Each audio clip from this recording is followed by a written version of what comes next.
বিসমিল্লাহির রহমানির রহিম। আমরা আজকে একটু ক্রনিক ব্যাক পেইন নিয়ে আমরা আজকে একটু কথা বলবো। তো ব্যাক পেইনের ব্যাপার হচ্ছে যে আমরা দেখব যে আমাদের কনভেনশনাল মেডিসিন সিস্টেমে কি একটা অবস্থা, এবং আমরা দেখব যে খুব সিম্পল পলিক্রেস্ট রেমেডি থেকে আমরা কিভাবে এই এগুলা থেকে রোগীকে একটু আরাম দিতে পারি।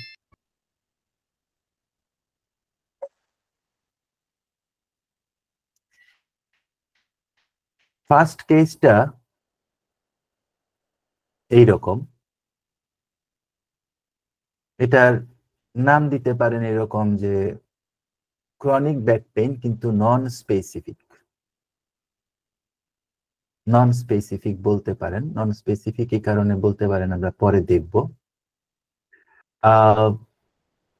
কেসটা আমরা শুরু করি। সো কনিকা দে, উনি অক্টোবরের 22 উনি আসছেন। পেশা হাউসওয়াইফ, মাদার অফ 2 চিলড্রেন।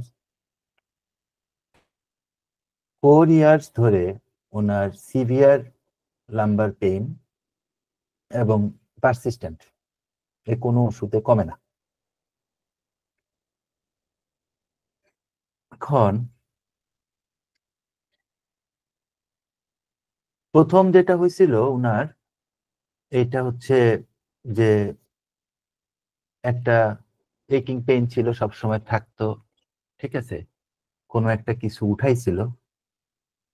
ঠিক আছে, বালতি টালতি কিছু একটা উঠাইছিল 4 বছর আগে। প্রথমে এটা মাইল্ড ছিল, এবং তারপরে এটা আস্তে আস্তে খারাপ হয়। খারাপ হয় কখন? যখন উনি দাঁড়ায় থাকেন, যখন উনি এই সামনের দিকে ঝুঁকেন, এবং যখন উনি জিনিসপত্র তোলেন।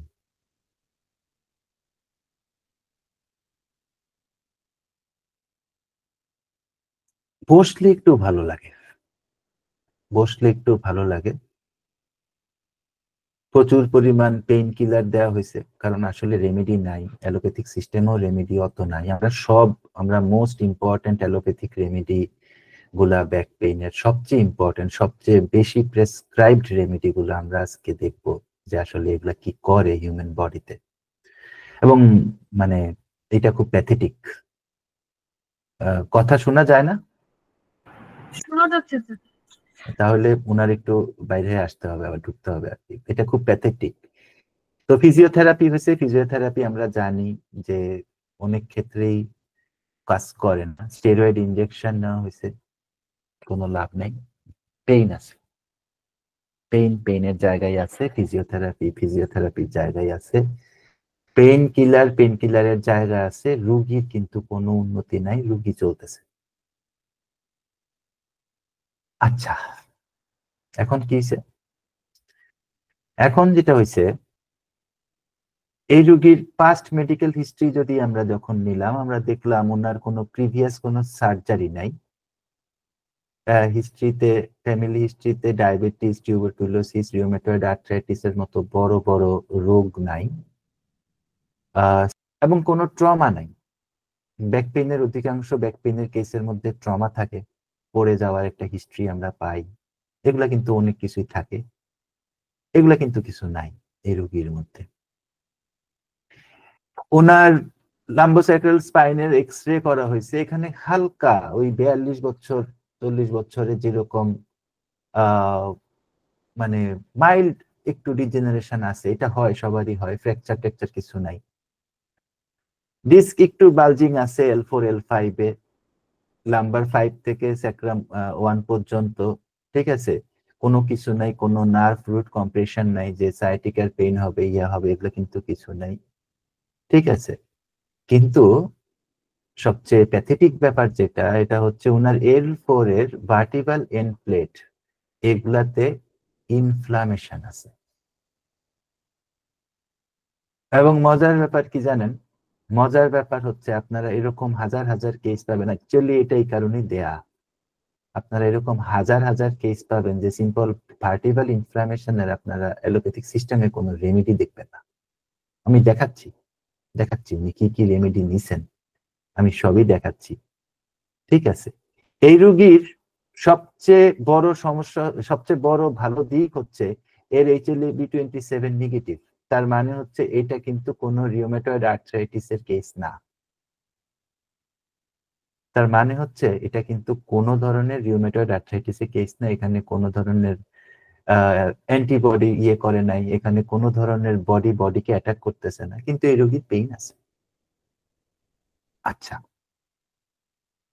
এখন আসেন ট্রিটমেন্ট কি চলছে। ট্রিটমেন্ট অনেক ব্র্যান্ডের NSAID চলছে। NSAID মানে হচ্ছে নন স্টেরয়েড অ্যান্টি ইনফ্ল্যামেটরি ড্রাগ, আমরা যেগুলোকে প্যারাসিটামল বলি, আইবুপ্রোফেন বলি, টাইলানল বলি, এগুলো হচ্ছে নন স্টেরয়েড অ্যান্টি ইনফ্ল্যামেটরি ড্রাগ। প্রচুর পরিমাণ NSAID চলছে। প্রেগাভ্যালিন চলছে। প্রেগাভ্যালিন সম্পর্কে আমরা ডিটেইলস জানবো, কারণ প্রত্যেকটা হোমিওপ্যাথিক ডাক্তারের এই প্রেগাভ্যালিন সম্পর্কে জানার একটা বিরাট দরকার আছে, এটা আমি মনে করি। কারণ প্রেগাভ্যালিন নিজেই অনেক ধরনের সিমটম প্রডিউস করে, এবং হোমিওপ্যাথিক ডাক্তারেরা, ইনফ্যাক্ট অ্যালোপ্যাথিক ডাক্তারেরাও, কারণ এগুলার যদি আপনি রুগী না দেখে থাকেন আপনি কখনোই জানবেন না যে এগুলার আসলে সাইড ইফেক্টস কি, কি ভয়ঙ্কর সাইড ইফেক্টস নিয়ে এগুলা আসে। তো কারণ এগুলার সাইড ইফেক্টস ইন্টারনেটে ওইভাবে নাই। কারণ এই মানে একটা হচ্ছে মানে এই প্রেগাভ্যালিন আরেকটা আছে সামনে আছে, সেটা এই দুইটা রেমেডি অ্যালোপ্যাথিক সিস্টেমে ব্যাক পেইনের জন্য, রিউমেটয়েড আর্থ্রাইটিসের জন্য নাম্বার ওয়ান রেমেডি। কিন্তু এত এত সাইড ইফেক্টস, যে এই যে প্রেগাভ্যালিন এর এত সাইড ইফেক্টস, এটা আমরা একটু পরে জানবো। প্রেগাভ্যালিন দেওয়া হয়েছে, প্রেগাভ্যালিন কি করছে এখানে, এই রুগীকে ডিজি করে ফেলছে। এখন এই রুগী কাজ করতে পারে না। এর কোনো মাসেল রিল্যাক্সেশনের জন্য যে সমস্ত মেডিসিন দেওয়া হয়েছে, মেডিসিন কাজ করে না, করে না। ভার্টিব্রাল ইনফ্ল্যামেশন হইলে ওইটা অকল্পনীয় পেইন তৈরি করে, এবং কোনো ধরনের কোনো কিছু কাজ করে না। বাস্তব কথা হচ্ছে এটা। এপিডিউরাল স্টেরয়েড ইনজেকশন দেওয়া হয়েছে, 2-1 সপ্তাহ ভালো থাকে, তারপরে যেই ফিজিওথেরাপি কাজ করে না। ঠিক আছে, এই রুগীকে সার্জারি করতে বলা হয়েছে। রুগী ভেলোর গেছিলেন, ভেলোর যাওয়ার পরে ডাক্তার সাহেবরা সৎ মানুষ, ওনারা বলছেন যে না, আপনি সার্জারি করেন না, কারণ হচ্ছে আপনার যে MRI আছে, MRI তে বলতেছে না যে আপনার সিগনিফিকেন্টলি নার্ভ রুট কম্প্রেশন হয়েছে। তারাও ওই প্রেগাভ্যালিন দিয়া, গ্যাবাপেন্টিন আরেকটা মেডিসিন অ্যালোপ্যাথিক, এগুলো দিয়ে ওনাকে পাঠাই দিচ্ছে। কারণ ওনারা কোনো মানে কজেশন খুঁজে পান নাই যে রুগীকে কেন সার্জারি করতে হবে, তো নার্ভ রুট সাপ্রেশন নাই। আচ্ছা, এখন আমাদের প্রথম জানতে হবে যে অ্যালোপ্যাথিক সিস্টেমের যে সবচেয়ে ইম্পর্টেন্ট দুইটা রেমেডি, ব্যাক পেইন নিয়ে যখন কাজ করব আমরা, স্পেশালি স্পাইনাল কর্ডের পেইন, লাম্বার পেইন, রিউমেটয়েড আর্থ্রাইটিসের পেইন, আমাদেরকে দুইটা মেডিসিন সম্পর্কে, অ্যালোপ্যাথিক মেডিসিন সম্পর্কে বিস্তারিত জানতে হবে। প্রথম যেই রেমেডিটা সম্পর্কে, অ্যালোপ্যাথিক রেমেডিটা সম্পর্কে জানতে হবে, যেটা ওনাকে বাংলাদেশ থেকে বা ইন্ডিয়া থেকে প্রেসক্রিপশন করা হয়েছিল, অ্যাজ দেয়ার তাদের কাছে কোনো রেমেডি নাই, সেটা হচ্ছে প্রেগাভ্যালিন। এখন এটার বাংলাদেশি নাম হচ্ছে, বাংলাদেশ ব্র্যান্ড নেম হচ্ছে এটার গাবা পি বলে। তো প্রেগাভ্যালিন যেটা প্রথমত করে, এটা প্যাথেটিক। এটা আমি গ্যাবাপেন্টিন, প্রেগাভ্যালিন, এটা আমি একজন ডাক্তারকে উইথড্র করাইতে পারতে দেখছি, এবং এইটা একটা অসম্ভব কাজ। যদি কোনো ডাক্তার যদি চায় যে কোনো রুগী প্রেগাভ্যালিনের উপরে আছে বা গ্যাবাপেন্টিনের উপরে আছে, তাকে সেখান থেকে উইথড্র করে আনা, এটা আমি শুধুমাত্র ইমাম তৌফিক স্যারকে করতে দেখছি, এবং ভালোভাবে করতে দেখছি, কারণ এগুলোর উইথড্রয়াল ইফেক্ট এত বেশি। তো প্রেগাভ্যালিন কি করে? প্রথম যেটা করে এটা হচ্ছে ডিজিনেস, সারাদিন মাথা ঘুরায়, এবং সারাদিন ঘুম ঘুম লাগে। ঠিক আছে, হ্যাঁ, এক্সেসিভলি স্লিপি, প্রচন্ড রকম ঘুম ঘুম লাগে, এটা করে। সেকেন্ড যেই সাইড ইফেক্টটা প্রেগাভ্যালিন করে, সেটা হচ্ছে যে সে যেটা করে, আপনি দেখবেন প্রেগাভ্যালিন যাদেরকে দেওয়া হয়েছে সাধারণত তাদের মাসে 5 থেকে 6 কেজি করে ওজন বাড়ে। ঠিক আছে, মাসে 5 থেকে 6 কেজি করে ওজন বাড়ে। থার্ড হচ্ছে, এটা ভয়ঙ্কর, এটা হচ্ছে আস্তে আস্তে রুগী অ্যালুমিনার মতো হয়ে যায়, রুগীর কগনিটিভ ইম্পেয়ারমেন্ট চলে আসে, রুগী অনেক কিছু বুঝতে পারে না, ডিসিশন নিতে পারে না, ঠিক আছে, মেমোরি ইস্যু হয়, কনসেন্ট্রেশন নষ্ট হয়ে যায়। ঠিক আছে, এরপরে হচ্ছে ফ্যাটিক, অসম্ভব রকম টায়ার্ড থাকে, একদম টাইপ 2 ডায়াবেটিস হাই থাকলে ওষুধ না খাইলে যেরকম রুগী টায়ার্ড থাকে সেই রকম ধরনের ফ্যাটিক থাকে রুগীর মধ্যে। এরপরে হচ্ছে শরীর ফুলে যায়, ঠিক আছে, স্পেশালি হাত পা ফুলে যায়।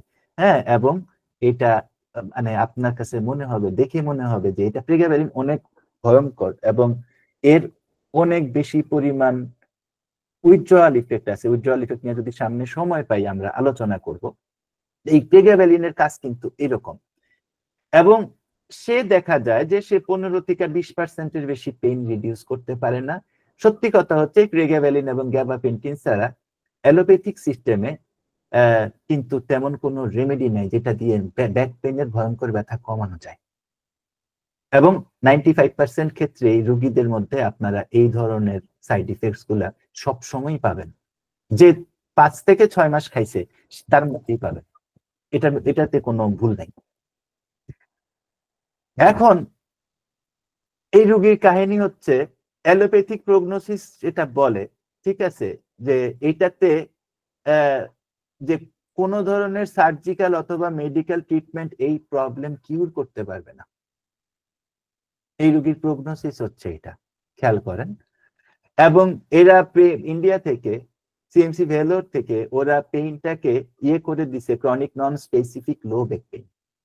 ঠিক আছে, এখন chronic non specific low back পেইনের সবচেয়ে বড় ব্যাপার হচ্ছে যখন আপনি যখন এনআইএইচ খুঁজবেন, ন্যাশনাল ইনস্টিটিউট অফ হেলথের ডেটাবেস খুঁজবেন, আপনি দেখবেন যে ওনারা লিখতেছেন যে a condition with poor response to conventional therapies in some patients, most of the patients.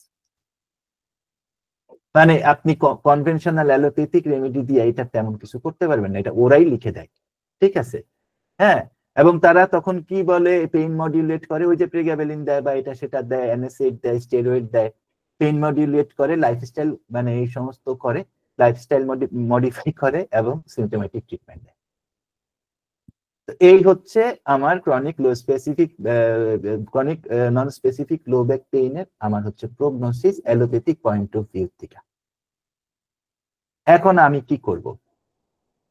এখন আমি আরেকটা জায়গা আপনাদেরকে দেখাইতে চাই, কারণ এটা অনেক বেশি পরিমাণ পাবেন যে রুগী আইসা বলতেছে ব্যথা এবং কোনো রেমেডি কাজ করতেছে না, এবং আপনি দেখবেন যে ভার্টিব্রাল ইনফ্লামেশন হয়ে আছে।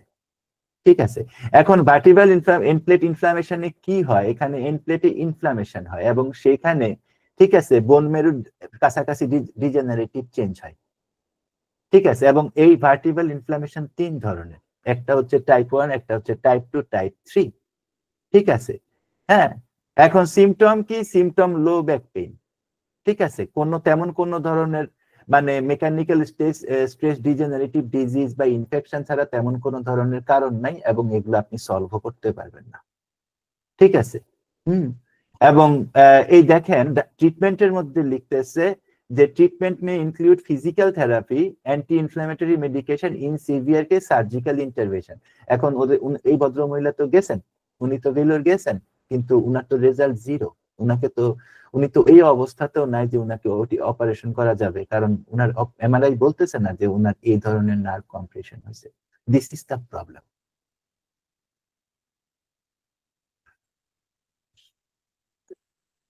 ভয়াবহ ব্যথা। এখন কারেন্ট কন্ডিশন কি? এখন আপনাদেরকে একটা জিনিসের সাথে, একটা নতুন আইডিয়ার সাথে পরিচয় করলে, এটার নাম হচ্ছে visual analogue scale. Visual analogue scale বা ভিএস, এটা অনেক জায়গাতেই ব্যবহার হয়, এটা পেইন মাপাতেও ব্যবহার হয়। তো ভিজুয়াল অ্যানালগ স্কেলের মধ্যে আছে no pain 0, mild pain 1 to 3, moderate pain 4 to 6, moderate pain to severe pain 4 to 6, very severe pain 7 to 9, extremely bad pain 10। 10 এর মধ্যে ভিএস স্কেল হয়। এখন এই মহিলার সিমটোমেটোলজি অনুসারে, যেহেতু আমাকে 2টা কেস বলতে হবে, আমি একটু শর্ট করে দেই। এই মহিলার সিমটোমেটোলজি অনুসারে এই মহিলার বিএস হচ্ছে 8 থেকে 9, মানে ব্যথার মাত্রাটা বুঝেন, ঠিক আছে।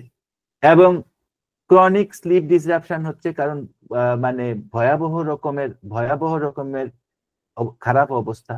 হুম। বাসার কোনো কাজ করতে পারতেছে না, 42 বছর বয়স মাত্র, ফ্যামিলি মেম্বারদের উপরে ডিপেন্ডেন্ট হয়ে যাচ্ছে, ইমোশনাল ডিস্ট্রেস আসতেছে, ঠিক আছে। হ্যাঁ। এবং সবচেয়ে মজার কথা হচ্ছে, উনি যখন পেইনের কথা বলতেছে, উনি বার্নিং এবং কামড় দিয়া ধরে থাকার মতো পেইন, কামড়ায় ধরে থাকার মতো পেইনের কথা বলতেছে। So this is the most, এটা আমরা পাই, এই মহিলার থেকে আমরা পাই। সো উনি বলতেছে যে আহ,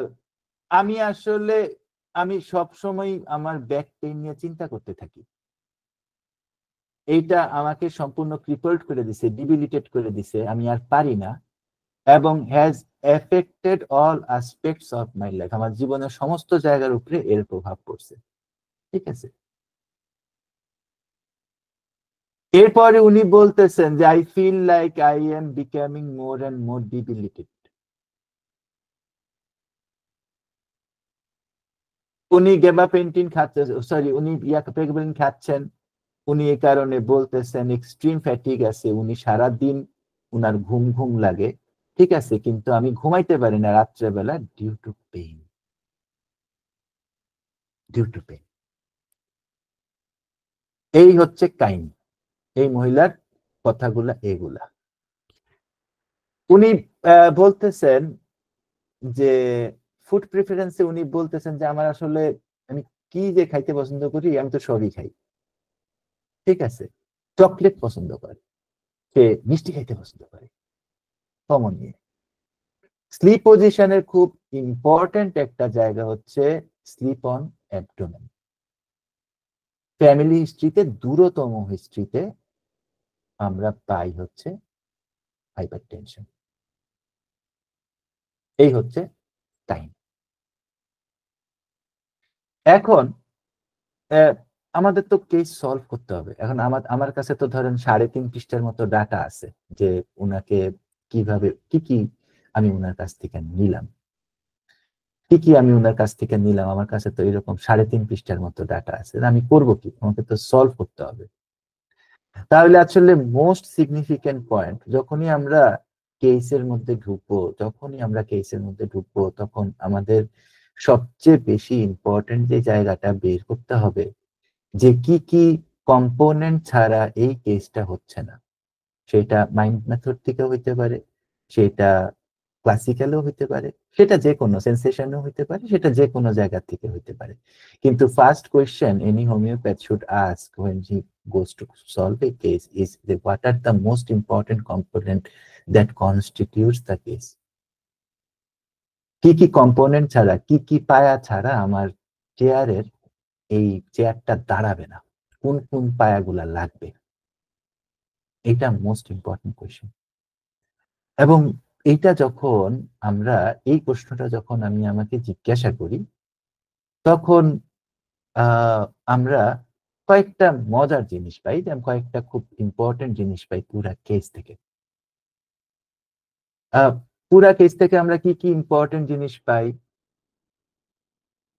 প্রথম পাই, এই কেসের সবচেয়ে ইম্পর্টেন্ট কথা হচ্ছে, আহ যখনই আমাদের লাম্বার হয়, কি জানি কম্প্রেশন হয়, তখন আমরা পেইনটা পাই অনেকটুকু স্টিঙ্গিং টাইপের, প্রিকিং টাইপের, গুতা মারা টাইপের পেইনটা পাই।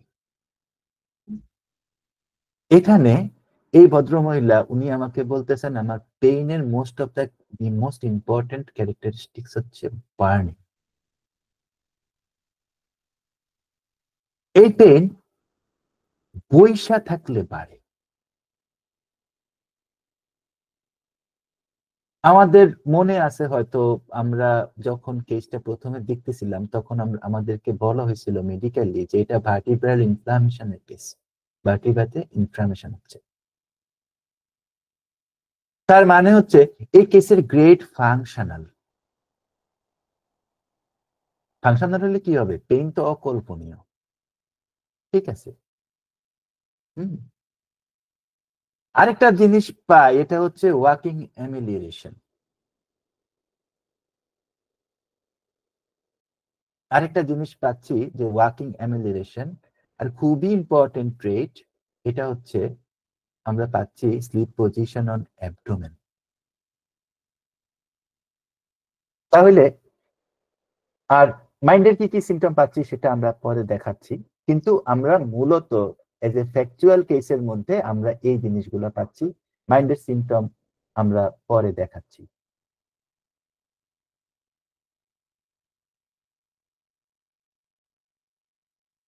এখন আপনারা আমাকে একটু সাজেশন দেন, রেমেডি কি হবে? আপনারা সাজেশন দেন। আমি 1 মিনিট সময় দিলাম, কমেন্ট বক্স সম্ভবত খোলা আছে, আপনাদের সাজেশন শুনি, আপনাদের সাজেশন শুনে দেখি মিলে কিনা। জাস্ট 1 মিনিট সময় সবার জন্য থাকলো, কাইন্ডলি একটু লেখেন রেমেডি কি হবে।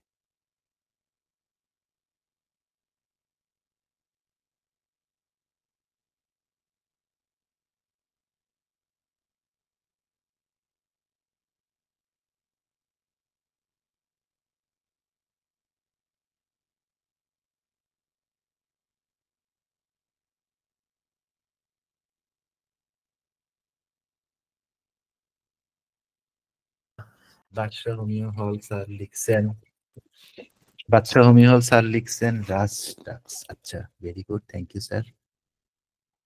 আর কেউ? Radium bromatum, Kazi Ariful Islam sir লিখছেন radium bromatum, radium. Okay, bryonia, জি লিখতে হবে। Causticum, Causticum.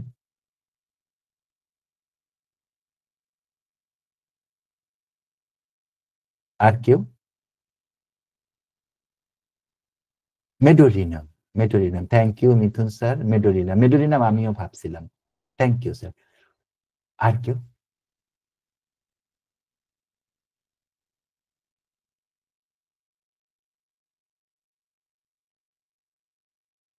মেডো, আচ্ছা।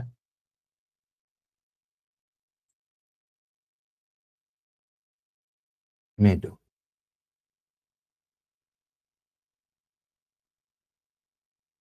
মেডো রেমেডি সাজেশন তিনটা হচ্ছে মেডো, কয়েকটা হচ্ছে রেডিয়াম, কস্টিকাম, লাস্টাক্স। আচ্ছা,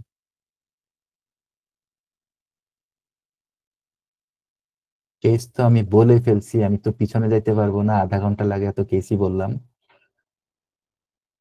পরেরটা শুনেন আপনি। চেলিডোনিয়াম, সরোয়ার জাহান স্যার বলছেন চেলিডোনিয়াম। আচ্ছা,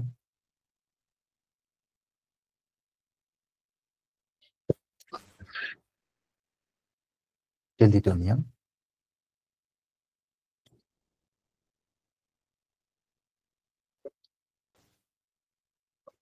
মেডোরিনাম,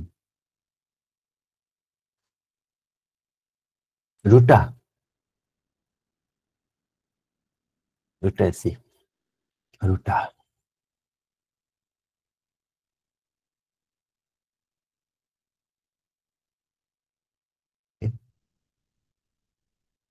রুটা।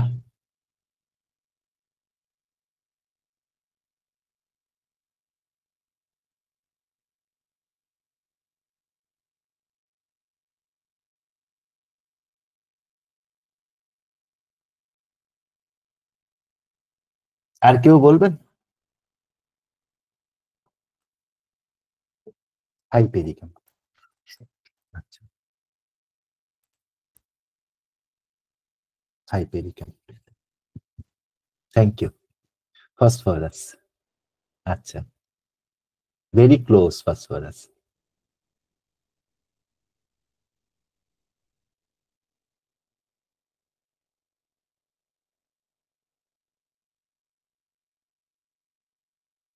আর কেউ?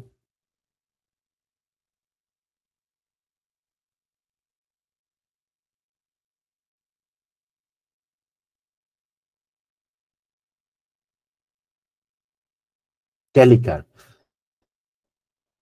আচ্ছা,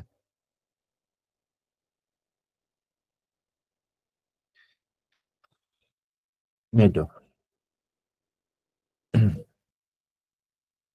মেডো আমি অনেকক্ষণ ভাবছিলাম, এই কেসটা যখন নিয়ে আমার মনে আছে, আমি মেডো অনেকক্ষণ ভাবছিলাম।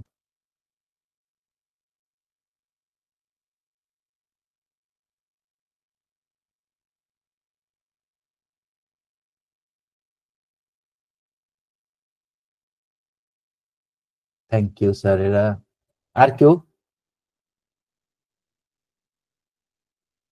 সো প্রথম যে জিনিসটা আমি বলতে চাই আর কি, এখানে আমি থ্যাংক ইউ, আপনারা সবাই দিচ্ছেন, থ্যাংক ইউ ভেরি মানে ভেরি ভেরি মাচ, কারণ এভাবে শেয়ারিং বাড়তে পারে আমাদের। আমি আবারও যাই, আমার কাছে পিলার কি কি,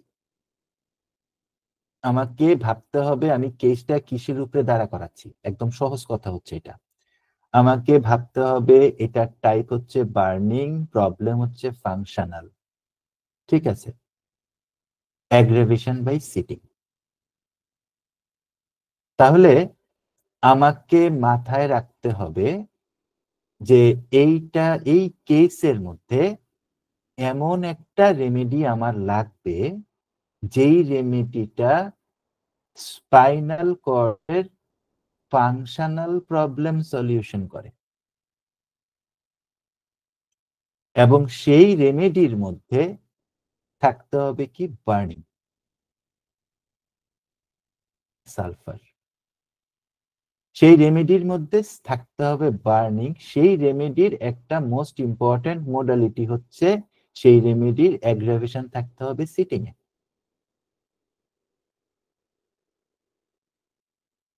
এই তিনটা জিনিস কিন্তু মিস হইতে পারবে না।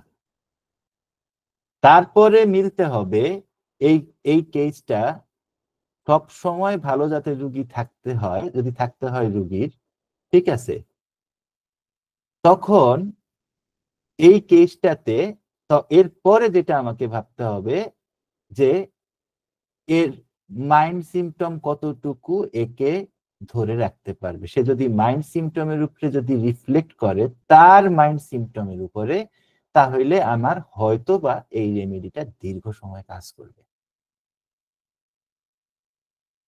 তাহলে আমার মিলতে হবে কি, প্রথমত মিলতে হবে রেমেডি থেকে, আমার মিলতে হবে যে তিনটা পয়েন্ট আমি বললাম, প্রবলেম হচ্ছে ফাংশনাল, পেশেন্টের পেইনের টাইপ হচ্ছে বার্নিং, পেশেন্টের অ্যাগ্রাভেশন হচ্ছে সিটিং এ, এরপরে মিলতে হবে মাইন্ড সিমটম, এবং কিছু না কিছু জেনারেলিটিস মিলতে হবে। তাহলে এটা একটা মানে হোলিস্টিক একটা সিচুয়েশনের মধ্যে আসলো, একটা সিস্টেমের মধ্যে আসলো। সো আপনাদেরকে আমি রেপার্টরাইজেশনটা দেখাই।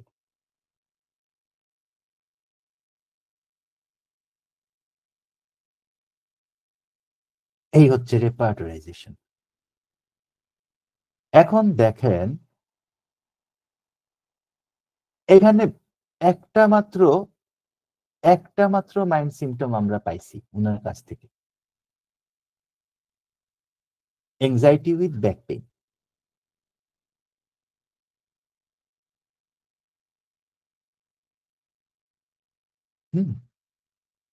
এবং এই যে এই যে পুরা এই যে পুরা প্যানেলটা, এই যে পুরা তিনটা সিমটম, চারটা সিমটমের প্যানেল, এই ওয়েরি মানে হচ্ছে ব্যাক পেইনের জন্য তার সারাদিন ঘুম ঘুম লাগে, টায়ার্ড লাগে।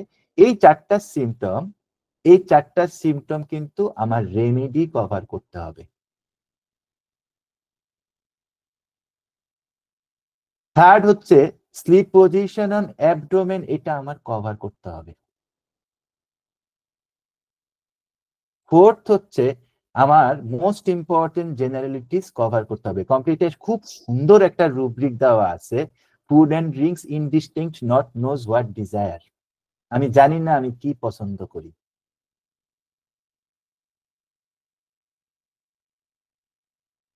তাইলে এই 246 ওয়ালাটা কভার করুক আর 352 ওয়ালাটা কভার করুক না করুক, এই যে 35টা রেমেডি যেটার মধ্যে আছে এটা কিন্তু আমার কভার করতে হবে।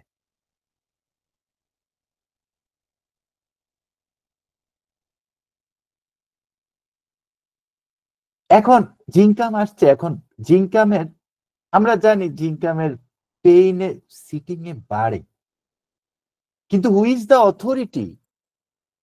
আমাকে তো অথরিটি জানতে হবে যে জিঙ্কাম কে বলছে, মানে এটা তো এমন না যে কমপ্লিট বা সিনথেসিস রেপার্টরি আমাকে দিয়ে দিছে বলে আমি জিঙ্কাম দিয়ে দিব। এটার এক্সাক্ট অথরিটি কে? আমাকে কিন্তু অথরিটি খুঁজতে হবে। এটা কিন্তু কখনোই না যে আমি জিঙ্কাম রেপার্টরিতে আসছে বলে দিয়ে দিব। আমাকে অথরিটি জানতে হবে। সেই অথরিটি আমাকে ম্যাটেরিয়া মেডিকেল থেকে হোক বা বড় কোনো repertory, Boger বুনিং Hossain repertory, ফাটাক repertory, এই ধরনের রেপার্টরি থেকে আমার সেটা ভেরিফাই করতে হবে। এটা কমপ্লিট সিনথেসিস থেকে ভেরিফাই করলে হবে না।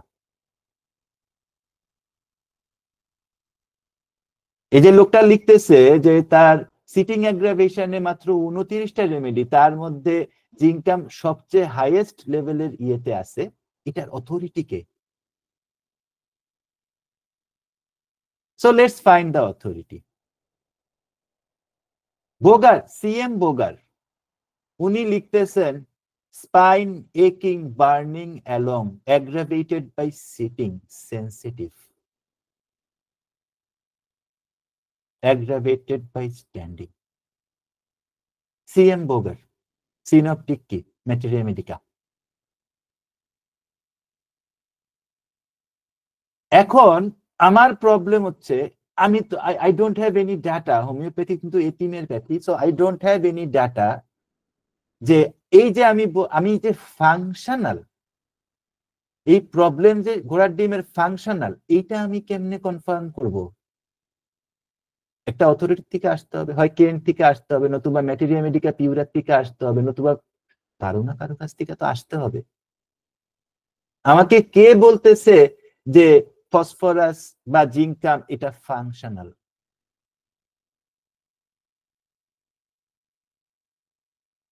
একটা কেস করতে বহুত কষ্ট করতে হয়, মানুষ এটা বুঝে না। দেখেন ফ্যারিংটন, ফ্যারিংটন লিখতেছে, ঠিক আছে, কই জানি না ইয়েটা,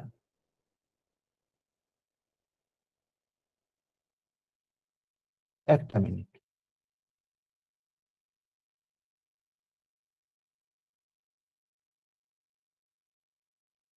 Zinc is a good remedy in disease of the spine of a functional character.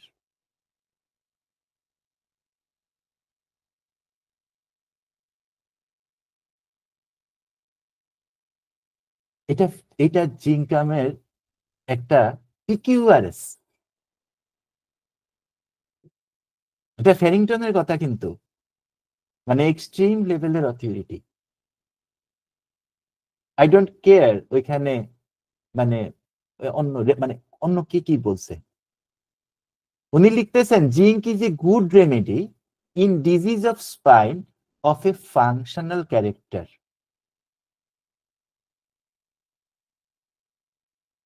ঠিক আছে, এরপরে উনার আরেকটা কথা হচ্ছে the backache of zincum is associated with burning along the spine. জিঙ্কামের ব্যাকএকের সাথে কি হয়? বার্নিং থাকে। তাহলে আমার কি মিলতেছে? আমার রেপার্টরাইজেশন মিলতেছে, রেপার্টরাইজেশনের রেমেডির সাথে আমার অথরিটির ম্যাচ আপ হচ্ছে, অথরিটির ম্যাচ আপ হইতেই হবে।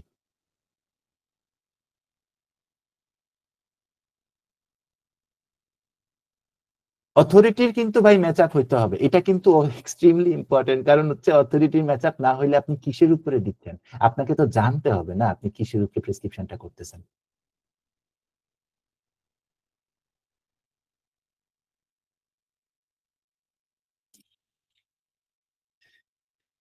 এর মাইন্ড পার্সপেক্টিভস কনফার্ম করার জন্য এগুলা রেপার্টরিতে আমি নেই নাই, কারণ রেপার্টরিটা ওই আগে যেরকম ছিল, আমি নতুন কোনো সিমটম অ্যাড করি না। এটা জাস্ট আমি যখন রুগীটা ভালো হইতে শুরু করছে তখন আমি তার মাইন্ড পার্সপেক্টিভস ইয়া করার জন্য আমি তার ফ্যামিলিকে একটা জিনিস জিজ্ঞাসা করছি যে ছোট ছোট জিনিসে গসগস করে কিরকম, ছোট ছোট জিনিসে অনেক বেশি গড়গড় করে, অনেক বেশি গসগস করে, অনেক বেশি ভাবে। তিনটা রেমেডি, একটা থুজা, একটা ভ্যাকসিনিনাম, একটা জিঙ্কাম, এটা জিঙ্কামের পিকিউআরএস একটা সিমটম। এর সেকেন্ড সিমটম হচ্ছে এ হালকা অল্প একটু নয়েজ হইলে এ কিন্তু অসম্ভব রকম ক্ষেপে যায়। এই নয়েজ সহ্য করতে পারে না, স্পেশালি অসুস্থ অবস্থায়। এখানেও জিঙ্কাম আছে এবং জিঙ্কাম মোটামুটি ভালো গ্রেডে আছে। এর থার্ড যেই ইয়ে, ঠিক আছে, হ্যাঁ, এটা হচ্ছে যে এ যখন অসুস্থ হয়, অসুস্থ হয় ক্যালকেরিয়ার মতো, এ যখন অসুস্থ হয় তখন চারপাশের লোকজনকে ব্যতিব্যস্ত করে ফেলে, পাগল করে ফেলে।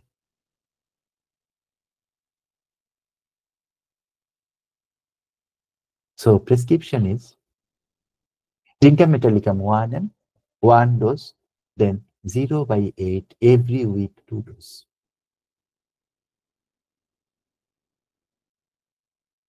কারণ আমি তিনটা মেন্টাল সিমটম পাইছি, তিনটা মেন্টাল সিমটমের উপরে আমি ভাবতেই পারি যে আমি এটা তার মাইন্ডকেও কভার করতেছে, এবং আমি 1 m বা হাইপোটেন্সিতে আমি যাইতেই পারি। ফলো আপ ডিসচার্জ, চারটা ফলো আপের পরে এই রোগীটাকে আমরা ছেড়ে দেই। ডিসচার্জ আফটার, সরি, 3-4 দিন একটু বাড়ছিল, এরপরে জিঙ্ক খুব গ্র্যাজুয়ালি কাজ করে। সো যেটা আপনাকে আশা করতে হবে যে জিঙ্ক খুব আস্তে আস্তে কাজ করে। জিঙ্ক একদিনে ঠাস করে কমাবে না, জিঙ্ক খুব গ্র্যাজুয়ালি কাজ করবে, খুব আস্তে আস্তে কমবে। আমরা এটাকে 90% রিলিফ বলতে পারি। তৃতীয় সপ্তাহ থেকে রোগীর ঘুম ফিরে যায় এবং রোগী যে মানুষের যে ডিস্টার্ব করা অসুস্থতা নিয়ে এটা তার কমে যায়। ওরে বাবা, 10টা 12 বেজে গেছে, আমার আরেকটা কেস আছে, আমি সরাসরি চলে যাচ্ছি। এটা খুব ইয়ে কেস, এটা খুব মজার কেস। এটা একটা ফাইব্রোমায়ালজিয়া আছে, নিউরোপ্যাথি আছে, কিন্তু খুব অদ্ভুত কেস। সো ইনার নাম জয়নাল আবেদিন, ইনি স্কুল টিচার, ভদ্রলোক অনেক দূরের থেকে আমার সাথে দেখা করতে আসছিলেন, এবং উনি মে 2023-তে উনি আমার সাথে ইয়ে করেন, এবং উনার হচ্ছে এই যে নেপ অফ দা নেক থেকে মানে একদম থোরাসিক পর্যন্ত, সরি, ইয়ে পর্যন্ত, সার্ভিক্যাল এরিয়া পর্যন্ত নিচের দিকে নেমে যায়, উপর দিকে উঠে যায়, ভয়াবহ পেইন, 3 বছরের পেইন।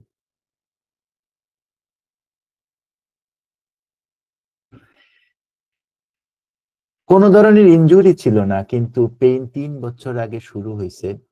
শোল্ডার ব্লেডের মধ্যে পেইন হইতো, ঠিক আছে, এরপরে সার্ভিক্যাল স্পাইনের দিকে পেইন চলে আসছে, এবং এক্সক্রুশিয়েটিং তখনই বলা হয় পেইনের মধ্যে যখন সেটা সহ্য করার মতো থাকে না।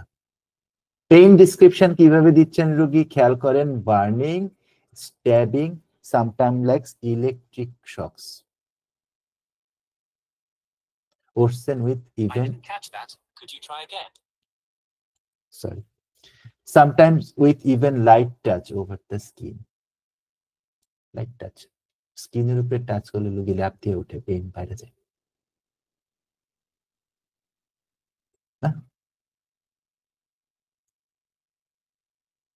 পেইন কোল্ড এয়ারে বেড়ে যায়,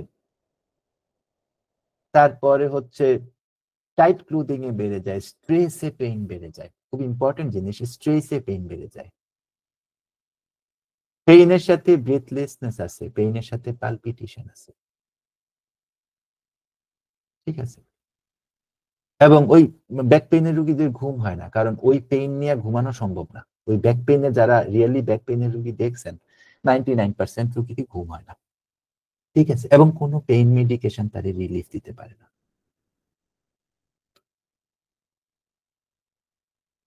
এটা সম্ভব না। ব্যাক পেইনের রোগীরা যারা গ্যাবাপেন্টিন খায়, যারা বিভিন্ন ধরনের ট্রমাডল খায়, এই সমস্ত মেডিসিন যারা খায়, এদের পক্ষে মানে 99% এদের কিন্তু কোনো আরাম নাই, সম্ভব না। কোনো ট্রমা নাই, কোনো ধরনের মেডিকেল ইলনেস নাই, কোনো ধরনের স্ট্রেস নাই, এংজাইটি নাই, কোনো হিস্ট্রি নাই, কোনো পাস্ট মেডিকেল হিস্ট্রিতে সিগনিফিকেন্ট কিছুই নেই। নিউরালজিক সিমটম গুলা কি কি আসতেছে এই রোগীর? নিউরালজিক সিমটম আসতেছে, টিংলিং করতেছে, বার্নিং করতেছে মিড ব্যাকে, তারপরে হচ্ছে সেন্সিটিভিটি বাইরে গেছে, এবং মাসেল স্পাজম হচ্ছে। মাসেলে স্পাজম হচ্ছে, কনভালশন হচ্ছে, মানে মানে সিগন্যালিং এর গ্যাঞ্জামের ঠেলায় বডিতে কনভালশন হচ্ছে, ওই মাসেল গুলোতে কনভালশন হচ্ছে, স্পাজম হচ্ছে। আগে কনভালশন লিখতো, এখন ইয়েরা বিভিন্ন ইয়েতে, মেডিকেল ইয়েতে দেখবেন লেখে স্পাজম। একই কথা, কথা একই। তাই নিউরোলজিক্যাল সিমটমের মধ্যে এই তিনটা না। এখন আসেন X-ray, MRI, cervical spine normal, blood test normal, হ্যাঁ, নার্ভ কন্ডাকশন স্টাডিজ এটাও normal, diagnosed with central sensitization syndrome, neuropathic pain, fibromyalgia component. এর অর্থ হচ্ছে, তিনটার নাম দেওয়ার অর্থ হচ্ছে ডাক্তাররা নিজেরাই বুঝতেছেন না আসলে হয়েছে কি। এই তিনটার যে নাম দিছে, এরা নিজেরাই আসলে বুঝতেছেন না যে আসলে আমার রুগীর হয়েছে কি। বাস্তব কথা হচ্ছে এটা। মানে মামলা টামলা না খাওয়া, বদনাম না হওয়া, এই কারণে যে তিনটা কারণ, কোনো কিছু তো নাই।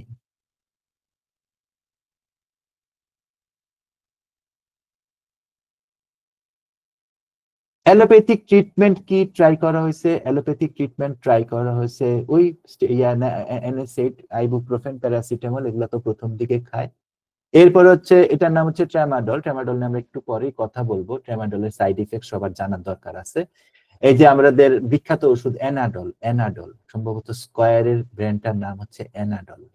ট্রামাডল খায়, ঠিক আছে, ঠিক আছে। অ্যামিট্রিপাইলিন খায়, এরপরে হচ্ছে ডিলক্সিটিন খায়, ঠিক আছে। এই দুইটা খাওয়ার পরে ভয়াবহ রকম ড্রাউজিনেস আসছে, ভয়াবহ রকম ঘুম ঘুম লাগে, ঘুমাইতে পারে না। হ্যাঁ, চাকরি ছেড়ে দেয়, চাকরি বাকরি ছেড়ে দেয়, এই অবস্থা।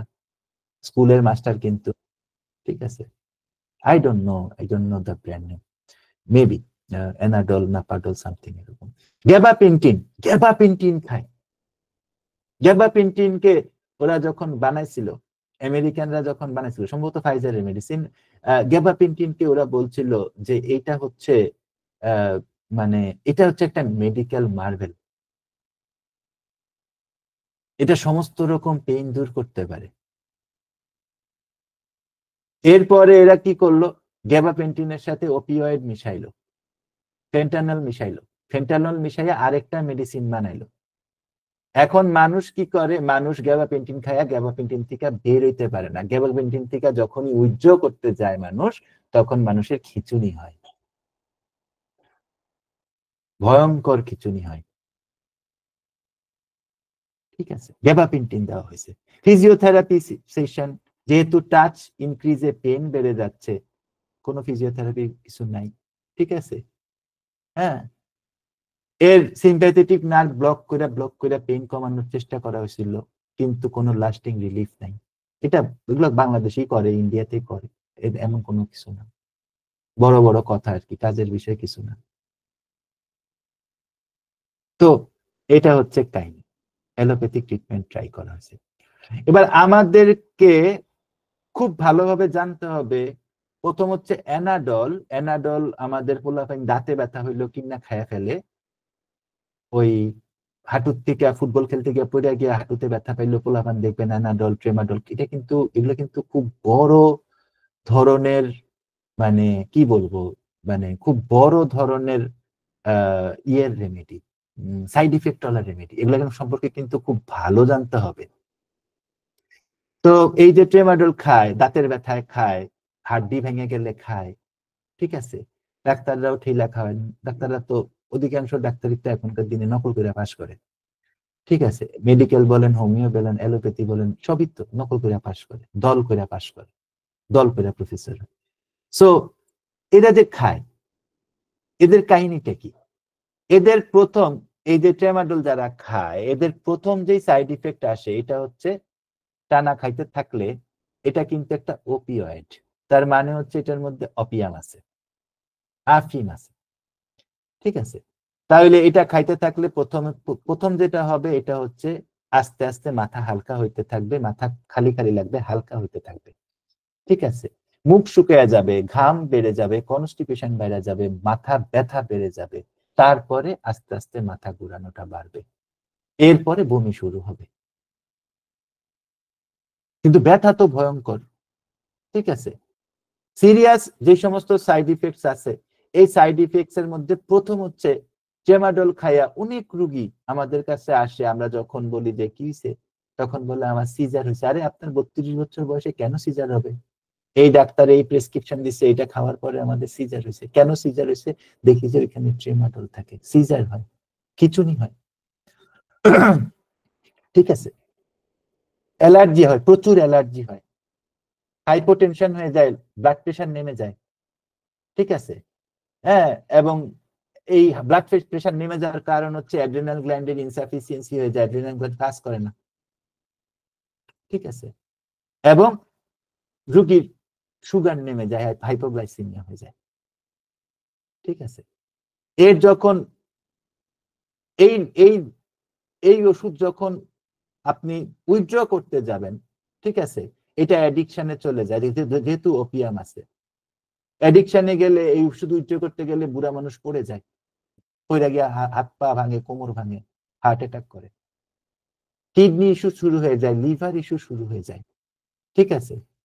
হ্যাঁ, এবং এদের ভয়াবহ রকমের সিএনএস এর প্রবলেম হয়, সেন্ট্রাল নার্ভাস সিস্টেমের নানান ধরনের প্রবলেম হয়। এটা নিয়ে 1 ঘন্টা 2 ঘন্টা কথা বলা যাবে ট্রেমাডলের এই নিয়ে। আরেকটা হচ্ছে অ্যামিট্রিপাইলিন এবং ডুলকক্সিটিনের সাইড ইফেক্ট। এটা খুব ইম্পর্টেন্ট, কারণ এই ওষুধগুলোই কিন্তু ব্যাক পেইনে দেওয়া হয়, রিউমেটয়েড আর্থ্রাইটিসে দেওয়া হয়, এবং রুগীরা আইসা ওই ব্যাক পেইনের সাথে এই সমস্ত ওষুধের সিমটম মিলিয়ে যখন আমাদেরকে বলে, আমরা দেখি যে সামনেও যায় না কেস, পিছনেও যায় না, সামনেও যায় না, পিছনেও যায় না। This is what actually happens. So এটাতে কি হয়, ঠিক আছে, অ্যামিট্রিপাইলিনে কি হয়?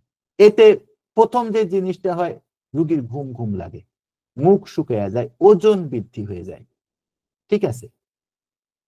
এরপরে যেটা হয়, ভিশনের প্রবলেম হয়, চোখে কম দেখা শুরু করে, প্রস্রাবে অসুবিধা হয়, মাথা ঘুরায়। এবং দেখুন, আপনি যখন অনেক সময় ধরে এটা খাওয়াবেন, তখন যেটা হবে এটা হচ্ছে আপনার আস্তে আস্তে আইএসডি, ইসকেমিক হার্ট ডিজিজ শুরু হবে, হার্টে ব্লাড কম যাবে। এবং সেটার সময় তখন কি হবে? সাইনাস ট্যাকিকার্ডিয়া হবে।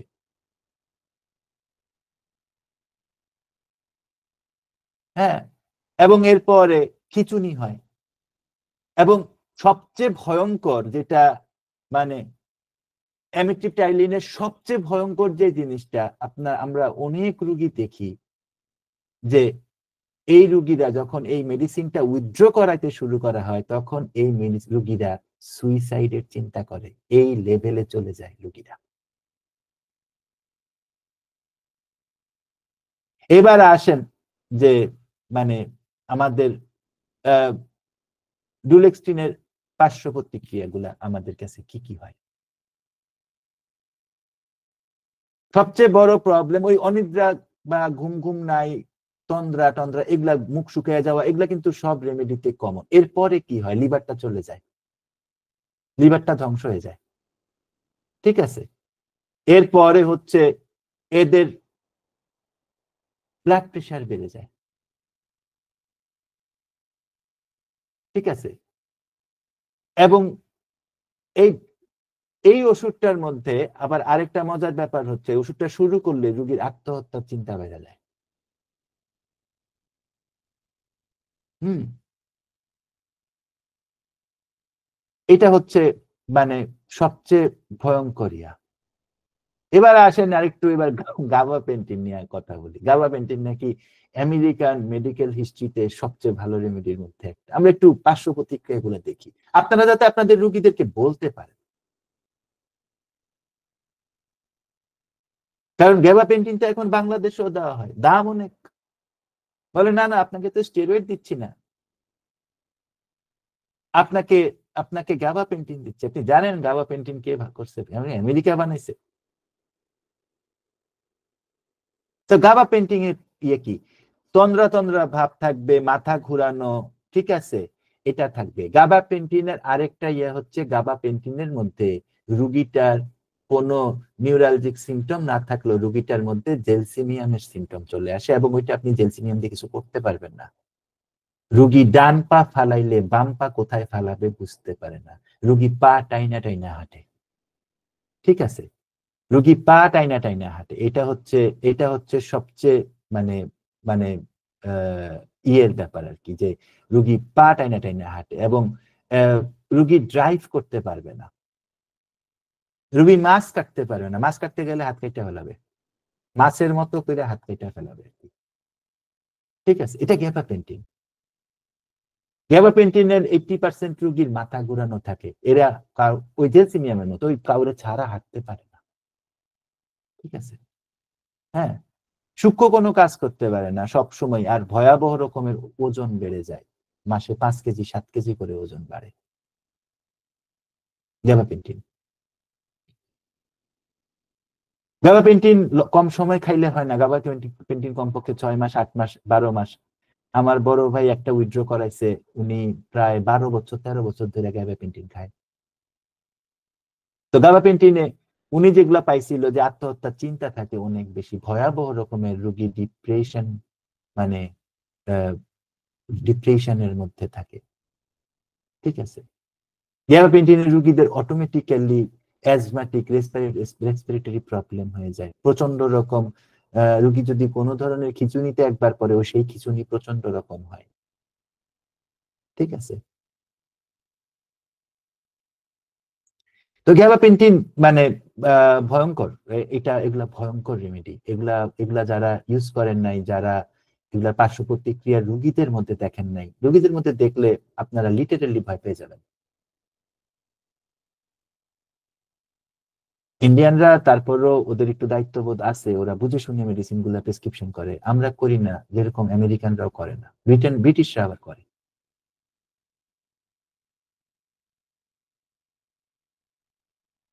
গাবাপেন্টিন অত্যন্ত মানে সবচেয়ে কঠিন ধরনের ড্রাগ এবং সবচেয়ে বেশি সাইড ইফেক্ট হলো ড্রাগ, লিভার বসে দেয়।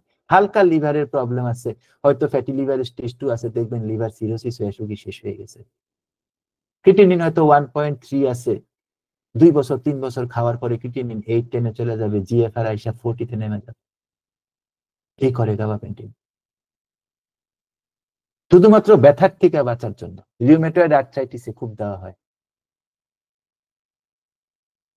অস্টিও আর্থ্রাইটিসে দেয়। আর এই সমস্ত ব্যাক পেইন ট্যাক পেইনে তো না দিয়ে উপায় নাই, স্পেশালি স্পাইনাল কম্প্রেশন, এই যে রোগীটা বাংলাদেশের রোগী, কোনো কারণ নাই এর গ্যাবাপেন্টিন দেওয়া, কাজ করে নাই তো, খাইছে তো 6 মাস 1 বছর তো খাইছে। তো কারেন্ট কন্ডিশন কি রোগীর? কারেন্ট কন্ডিশন হচ্ছে সে ভিএস দিচ্ছে 9, 10/9। সে বলতেছে আমার পিঠের উপরে কেউ আগুনের মতন মাঝে মাঝে আমার কাছে মনে হয় আমার পিঠের মধ্যে কেউ আগুনের মতো রাখছে। সম্পূর্ণ ডিপ্রেশনে চলে গেছে, ব্যাপক কান্নাকাটি করে, কারো কোনো অনুষ্ঠানে যায় না, ঘরেও ডাকে না।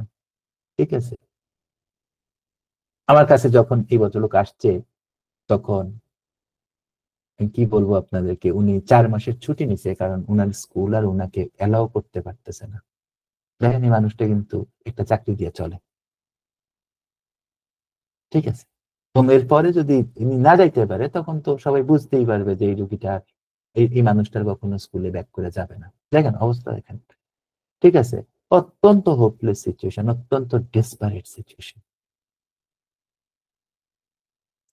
অ্যালোপ্যাথিক ইয়ে, এটা হচ্ছে আমি আপনাদেরকে বলছি যে একবার বলে ফাইব্রোমায়ালজিয়া, একবার বলে সেন্ট্রাল সেন্সিটাইজেশন, এরকম বলে, কারণ তারা নিজেরাই বুঝতেছে না কেন হয়েছে। কোনো কিউরেটিভ ট্রিটমেন্ট নাই, উল্টা তারা বলতেছে রোগীকে যে আপনার এই পেইন লাইফ লং ফ্ল্যাকচুয়েট করবে উইথ সিভিয়ারিটি। এই হচ্ছে প্রগনোসিস না। এখন এই কেসের মোস্ট সিগনিফিকেন্ট পয়েন্ট কি? মোস্ট সিগনিফিকেন্ট পয়েন্ট কি?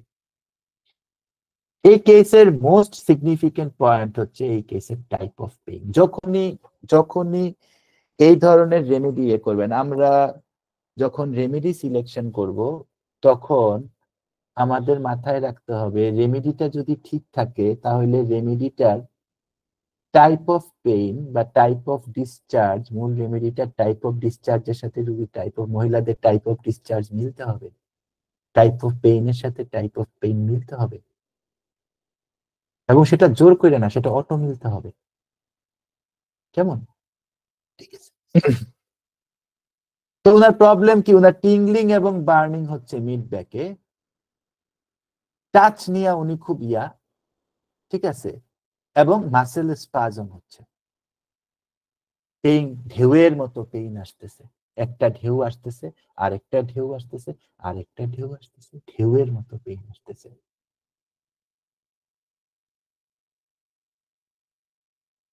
পেইন সার্ভিক্যাল রিজিয়ন থেকে উপরের দিকে যাচ্ছে, এবং উনি বলে যে এটা স্যার ঢেউয়ের মতো।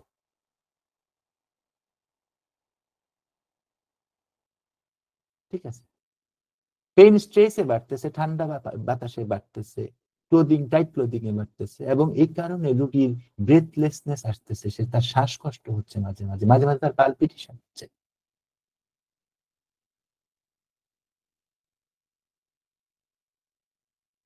আমি এর বাইরে এই কেসটার দাঁড়া করানোর মতো তেমন কোনো আর কিছু পাইনি। আমি 2.5 ঘন্টা ধরে এই রোগীর সাথে কথা বলছি, শুধু এক্সাক্ট সিমটম গুলা, এক্সাক্ট পেইন গুলা, এক্সাক্ট সেন্সেশন গুলা আমি বের করে আনার 2.5 ঘন্টা আমি এই কেসটা নিচ্ছি, আমার মনে আছে এখন।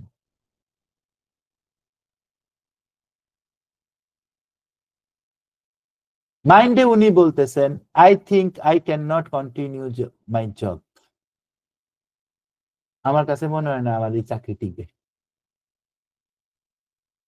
ঠিক আছে, এবং উনি বলতেছেন যে ভাই স্যার, এই গরিব মানুষ আমি, এক মাসে সরকারের টাকা আসে, আরেক মাসে আসে না।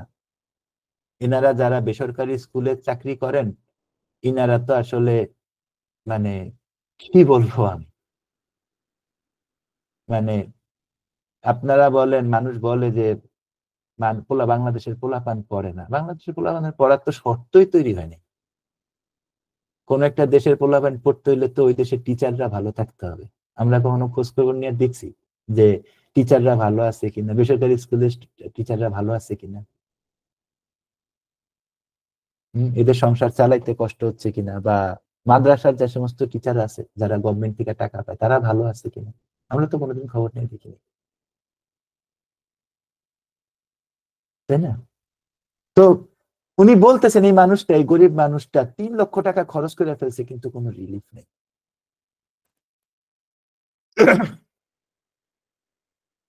কোনো রিলিফ নেই। কি প্যাথেটিক দেখেন, তাই না? পছন্দের মধ্যে, জেনারেটিস এর মধ্যে এনার পছন্দ হচ্ছে মুরগির চামড়াও উনি পছন্দ করে, মুরগি তো পছন্দ করেই, কফি খুব বেশি পছন্দ করে, কারণ তার স্কুলে তাকে কফি দেওয়া হইতো। সে আমাকে বলছে, স্যার আমি কফিটার জন্য ওয়েট করতাম। ছুটির দিনগুলাতে যখন ইয়া হইতো, তখন স্কুলে মাঝে মাঝে কফি খাইতো তারা সবাই মিলে, একটা একটা যে ছোট ছোট ইয়াগুলা কিনা। কিন্তু সে সুগারও পছন্দ করে। এই রোগীও পেটের উপরে ঘুমায়। আমাকে বলেন রেমেডি কি আপনারা ভাবতেছেন?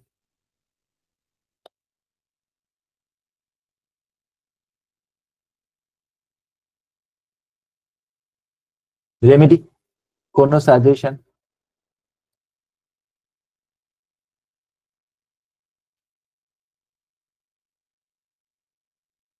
রেমেডি নিয়ে কারো কোনো সাজেশন আছে?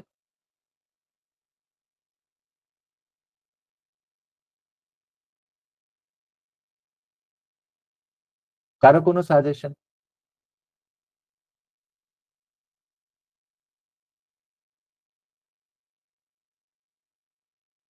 Kalmia latifolia, causticum.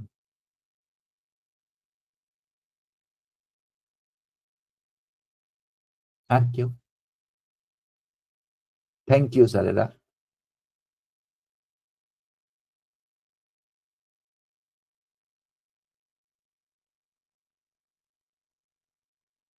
আর কেউ? Magnesium carbonicum. Magnesium carbonicum, interesting thinking, very interesting thinking. Magnesium carbonicum. আচ্ছা, তারপরে?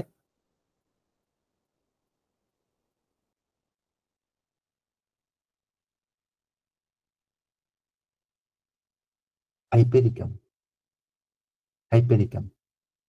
আচ্ছা, মামুন স্যার লেখছেন hypericum. I don't know. Suggestion আমি বলছি, কোনো কারণ নাই, কারণ লাগে না, কোনো ডেফিনিটিভ কজেশন কেসে নাই।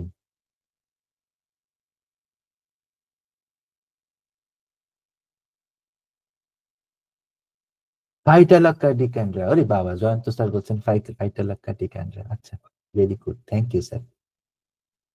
Everybody should study Phytalakka. Everybody should study Phytalakka from every Materia Medica possible. Everybody. এটা মানে আমার কাছে মনে হয় যে Phytalakka everybody should read. Everybody should study. কেন মিল হবে না মিনারুল স্যার? মিল হইতেই পারে।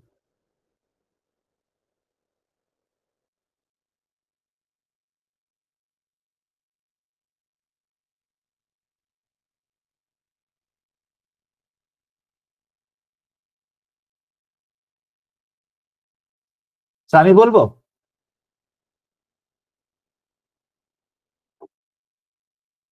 মেডিসিন, পরিচিত মেডিসিন, খুবই পরিচিত মেডিসিন। আমার আশ্চর্য লাগতেছে আপনারা আগে এতগুলা বলছিলেন, এটা তো খুব কাছাকাছি ছিল।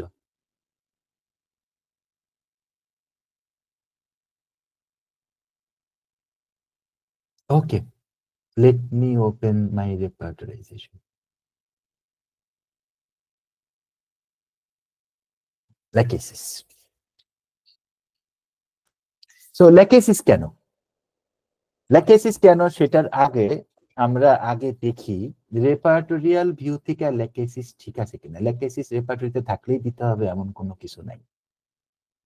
আপনারা খেয়াল করেন ল্যাকেসিসে এখানে ল্যাকেসিসের যে সমস্ত সিমটম নিয়ে প্রতিদিন ল্যাকেসিস প্রেসক্রিপশন করা হয় সেই রকম তেমন কোনো সিমটম নাই। বাস্তবে আপনারা অনেক ন্যাট্রামিরিটিকাম পাবেন যার কোনো গ্রিফ নাই। বাস্তবে ওই যে একজন ভার্জানা আপা লিখছেন ম্যাগনেসিয়াম কার্বনিকাম আপনারা অনেক পাবেন যার ওইভাবে কনস্টিপেশন নাই। সো এই ল্যাকেসিসটা না বুঝতে হবে, এই ল্যাকেসিসটা বুঝতে হবে, এই ল্যাকেসিসটা কই থেকে আসলো এবং এটা কে কনফার্ম করলো। আমি বারবার বলি যে রেপার্টরিতে কি আসছে ওইটা ইম্পর্টেন্ট না, কনফার্মেশন লাগবে, কনফার্মেশন লাগবে। রেপার্টরিতে কি ক্যামোমিলা আসছে না ল্যাকেসিস আসছে নাকি আর্সেনিক আসছে ওইটা ইম্পর্টেন্ট না, কনফার্মেশন লাগবে। সো when you have মানে when you have completed your repertorization you need confirmation and you need confirmation from the authorities. You have to have that authority in your hand. যেরকম ভাবে আমরা court রুমে যাই, আদালতে যাই একটা পেপার নিয়ে দৌড় দিয়া জাস্টিসে দেখাইতে। সো ল্যাকেসিস কেন আসলো? ল্যাকেসিস এইখানে হঠাৎ করে আসেনি। ল্যাকেসিসের খুব ইম্পর্টেন্ট একটা সিমটম হচ্ছে আমি ৩ লক্ষ টাকা খরচ করলাম কোনো কাজ হইল না।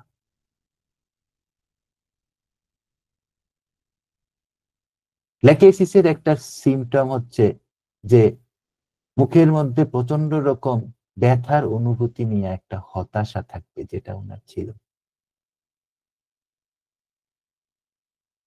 এগুলা খুব important symptom, specially talks of business. আমি ৩ লক্ষ টাকা bryonia lachesis extremely important remedy, extremely important remedy. ল্যাকেসিসে শুধু ওই ডিসচার্জ না, ল্যাকেসিসে স্লিপ অ্যাগ্রাভেশন না, বহু সিমটম আছে। আমি 15টা ল্যাকেসিসের কেস আপনাকে দেখাইতে পারবো, সলভ কেস 15 রকম, সিমটমের কোনো মিলই নেই। ল্যাকেসিস শুধুমাত্র বা মানে আমাদের আমাদের এই বৃত্ত থেকে বাইরে হবে। খুবই ইম্পর্টেন্ট একটা রুব্রিক দেখেন, pain in back cervical region touch aggravation. 14টা রেমেডির মধ্যে না এখানে ল্যাকেসিস আছে। আরো ইম্পর্টেন্ট একটা রুব্রিক দেখেন, কনফার্মেটরি ক্লিনিক্যাল রুব্রিক, এখানে বলতেছে সার্ভিক্যাল রিজিন থেকে যখন টপ অফ দা হেডে পেইন এক্সটেন্ড করতেছে তখন বলতেছে একটা রেমিড দেওয়া, দ্যাট ইজ লেকেসিস। ঠিক আছে, এখানে দেখেন এই টিংলিং পেইন আছে সার্ভিক্যাল রিজনে, এখানে কিন্তু আবার লেকেসিস নাই। সার্ভিক্যাল রিজনের সেন্সিটিভনেস 19টা রেমেডির মধ্যে লেকেসিস একটা। জেনারেলিটিস দেখতে পাচ্ছেন সবগুলা মিলছে, এখানে আমরা কথা না বলি, আমরা আগাই। সো আমি কিভাবে বুঝবো যে এই লেকেসিস ঠিক আছে? আমার তো জানতে হবে। ঠিক আছে, কি পয়েন্ট কি, আমি কিভাবে বুঝলাম যে লেকেসিস ঠিক আছে? কি পয়েন্ট হচ্ছে 4টা।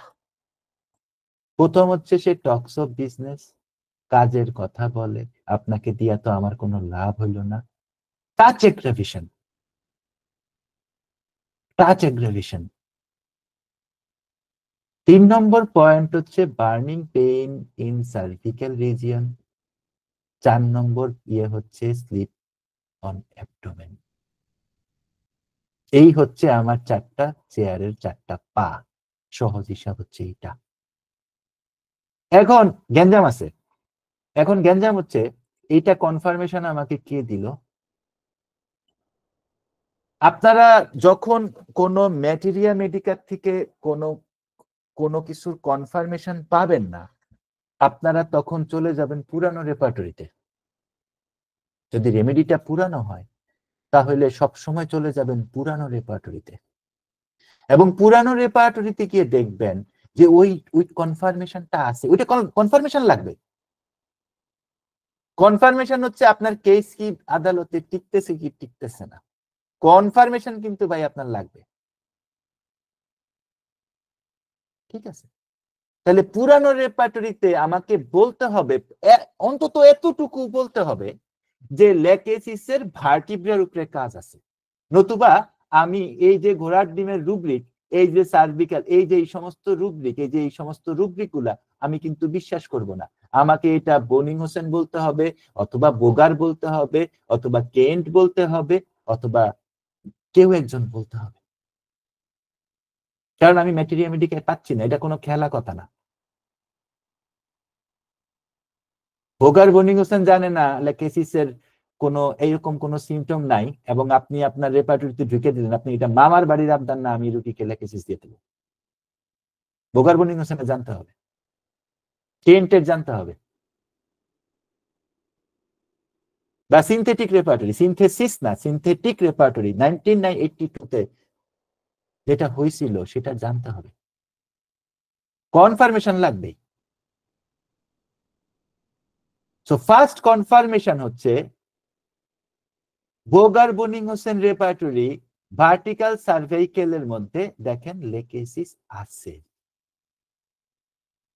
এটা আমার মাথাটা একটু ঠান্ডা করলো। এখানে অনেক রেমেডি আছে কিন্তু লেকেসিস আছে। এবং Boger Boenninghausen repertory in some context is far correct than any other repertory on the planet. আমি কারো ছোট করার জন্য বলতেছি না, বোগার বনিং হোসেন রেপার্টরি যারা শিখছেন তারা জানেন বোগার বনিং হোসেন রেপার্টরির মানে ব্যাপারটা কি। আমি এটা জাস্ট আপনাকে ছোট্ট করে বললাম। এখন আমার বুঝছেন আমার এটাতে কিন্তু মন ভরে নাই। এখন আমার কথা হইছে যে আচ্ছা ঠিক আছে, আমার লেকেসিসটা আমি পাইছি, এখন আমার ক্লিনিক্যাল রুব্রিক দরকার। ক্লিনিক্যাল রুব্রিক দরকার ভাই। এই ক্লিনিক্যাল রুব্রিক আমি কই থেকে পাবো? যেই রুব্রিক লেকেসিসকে সাপোর্ট করে, যেই রুব্রিক লেকেসিসকে ক্লিনিক্যালি এই সমস্ত প্রবলেমের জন্য, কারণ এটা তো মামার বাড়ির আবদার না একটা রুগীকে আমি লেকেসিসের মতো একটা মেডিসিন প্রায়োনিয়া দিই, আমার তো জানতে হবে আমি কেন দিচ্ছি। আমাকে ক্লিনিক্যাল কনফার্মেশন কে দিবে? নিশ্চয়ই সিনথেসিস দিবে না। সিনথেসিস কমপ্লিট রেপার্টরি আমরা ব্যবহার করি কেন? কারণ এটা অনেকগুলো রেপার্টরিকে একত্র করে ফেলছে। তার মানে এটা না যে সে most authoritative. Most authoritative repertory আর ভেরি ফিউ রেপার্টরি, এবং সেটার একটা সবচেয়ে ইম্পর্টেন্ট রেপার্টরি আমার কাছে পার্সোনালি মনে হয়, এবং যেটা আমার টেবিলের মধ্যে থাকে সবসময়, আমি আপনাকে দেখাচ্ছি, সবচেয়ে ইম্পর্টেন্ট রেপার্টরি হচ্ছে ফাটাক রেপার্টরি। এখন ফাটাক রেপার্টরিতে আমি যখন আসলাম, আমি দেখতেছি যে আমি এই রুব্রিক গুলার কনফার্মেশন পাচ্ছি ফাটকের থেকে। Back pain, burning, cervical reason, Lachesis, back pain, cervical reason, draft aggravation, Lachesis, back pain, touch aggravation, Lachesis. আমি এই ফাটক রেপার্টরি, যে আমি আপনাদেরকে দেখাইতেছি, এই ফাটক রেপার্টরি সবসময় আমার টেবিলে রাখি।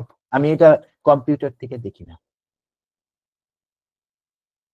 কারণ আমার একদিন স্বপ্ন ছিল আমি ফাটক রেপার্টরি মুখস্থ করবো, আমি করে ফেলছি। কারণ আমি পার্সোনালি মনে করি যে পাঠক রেপার্টরি যার জানা থাকবে, সে জীবনে তার 80% কেস এমনি উঠে যাবে।